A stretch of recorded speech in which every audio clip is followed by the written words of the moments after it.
Let's talk about November 27th, 2025. It was a really strange day for India's economy.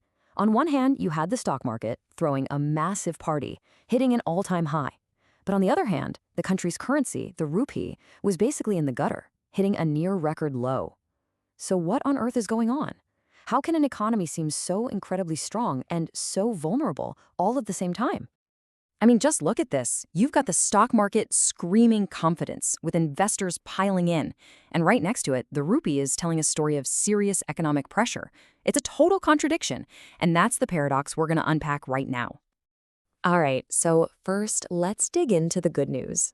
What was actually behind this incredible market rally?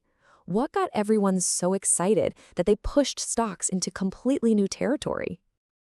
Well, for starters, the Nifty 50, one of India's main indexes, didn't just beat its old record. It absolutely smashed it. This was its first new all-time high in 14 months, which is a huge deal, not just for the numbers, but for market psychology. And it wasn't a one-off. The other big index, the BSE Sensex, also hit a brand new record high during the day. When you see a rally this broad, it tells you the confidence is widespread.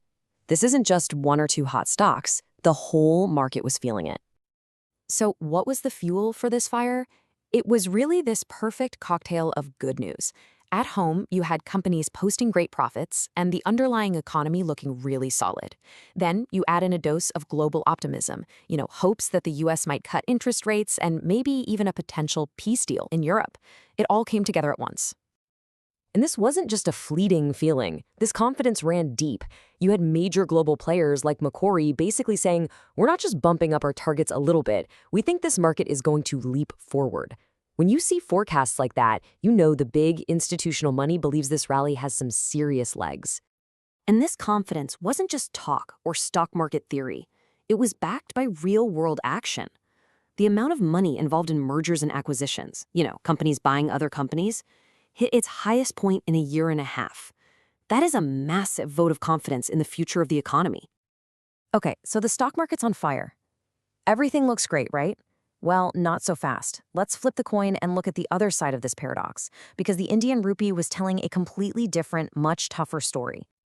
And this right here is the million-dollar question, or maybe I should say the billion rupee question. A booming stock market should mean a strong economy, and a strong economy should mean a strong currency. So why was there such a disconnect? What's going on here?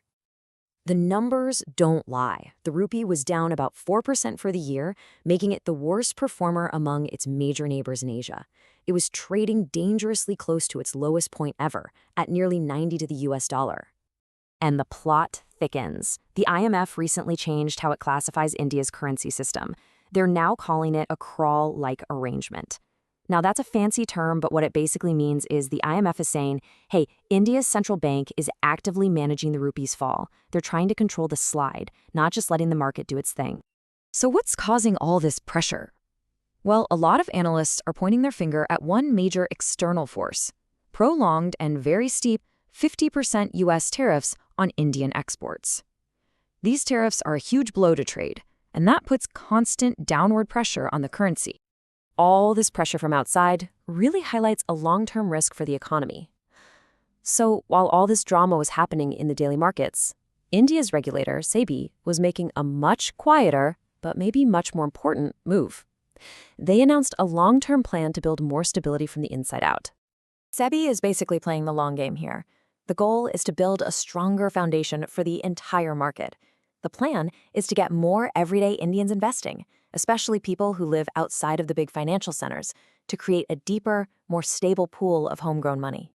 So how do you do that? Simple! You offer incentives. SEBI's new policy literally pays mutual fund distributors extra money to sign up two specific kinds of people: first-time investors from smaller cities, and, very importantly, new women investors from anywhere in the country. It's a direct push to get more diverse people into the market. And this chart really shows you what the end goal is.